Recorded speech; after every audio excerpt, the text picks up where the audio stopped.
Have you ever used an app to instantly compare loans, move money between banks, or see all your accounts in one place? If so, you've already experienced the power of open banking.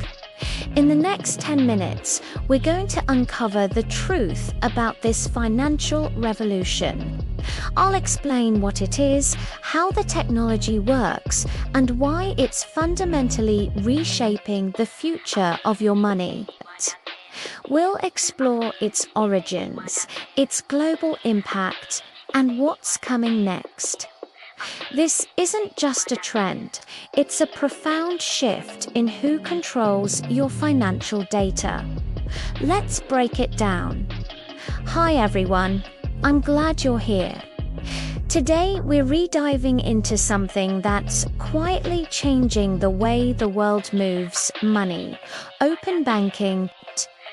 If you've ever used an app to compare loans, move money instantly between banks, or check all your accounts in one place, you've already felt its impact.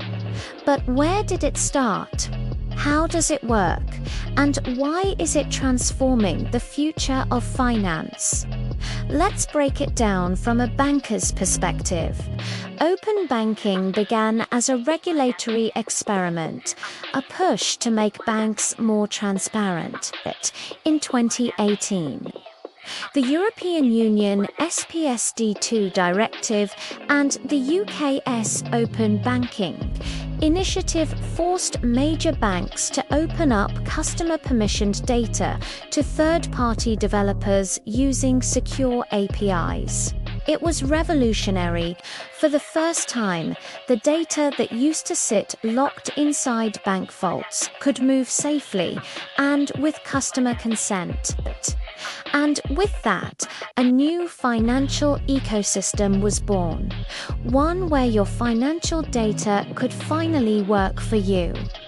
At its core, open banking is about data ownership.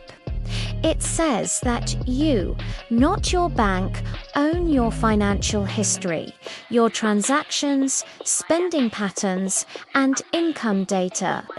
And if you allow third-party companies, usually fintechs, can use that data to give you smarter insights, better rates, and faster payments.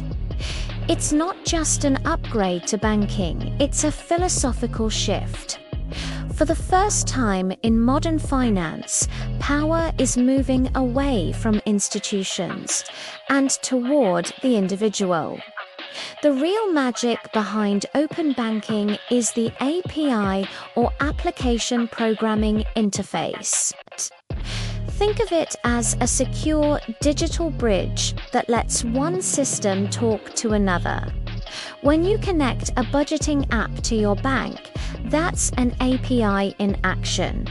It lets fintech developers pull your data securely and offer real-time services like credit scoring, automated investing, or tailored saving goals. This technology transforms banks from closed silos into interconnected digital ecosystems. Now, from a financial standpoint, this shift has been seismic. Traditional banks are no longer just competitors. They're becoming platforms. Instead of guarding data, they're learning to monetize it, offering banking as a service, and collaborating with fintechs rather than fighting them. According to Accenture, open banking could generate over $400 billion in global revenue by 2026. That S, not disruption, that S, evolution. What does this mean for you and me? It means freedom and choice. You can find cheaper mortgages instantly, automate savings, or use AI to plan your spending, all within one ecosystem. Instead of visiting 5 banks, you can use one platform to manage your entire financial life. In short, open banking turns you from a passive account holder into an active financial participant. Of course, power always comes with risk. Sharing financial data, even securely, exposes users to new vulnerabilities. Data breaches, poor encryption, or misuse of consent can erode trust in the system overnight.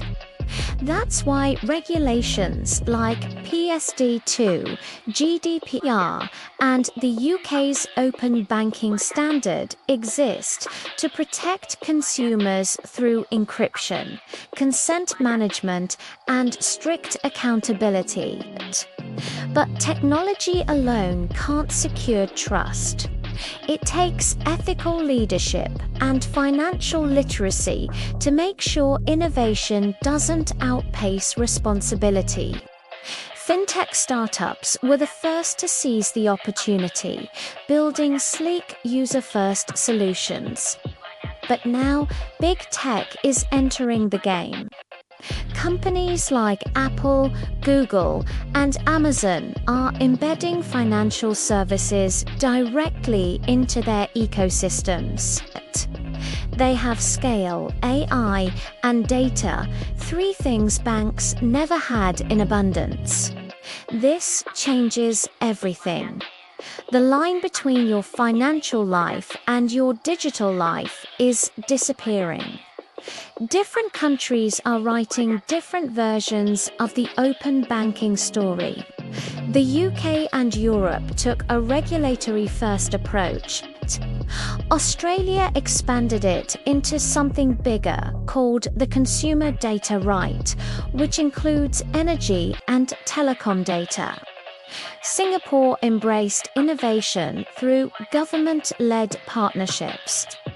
The United States, as usual, let the market lead, with players like Plaid and Yodlee driving progress privately.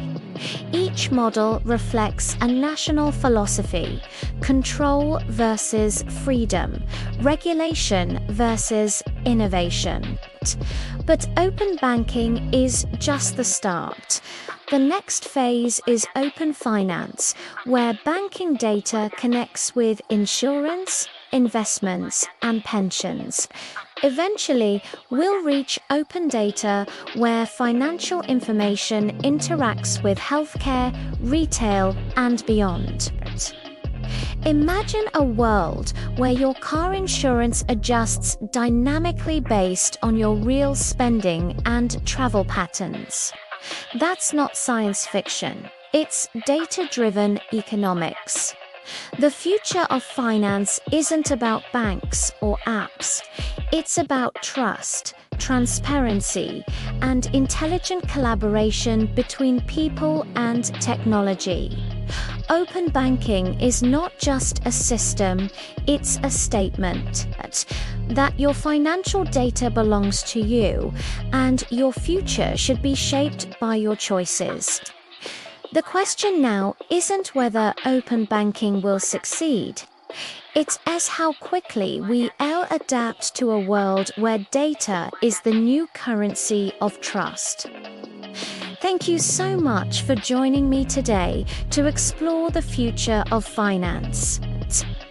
If you found this breakdown of open banking insightful, please give this video a thumbs up and hit that subscribe button. We have more deep dives into the world of finance and technology coming your way, so you won't want to miss out. Stay tuned, and I'll see you in the next video.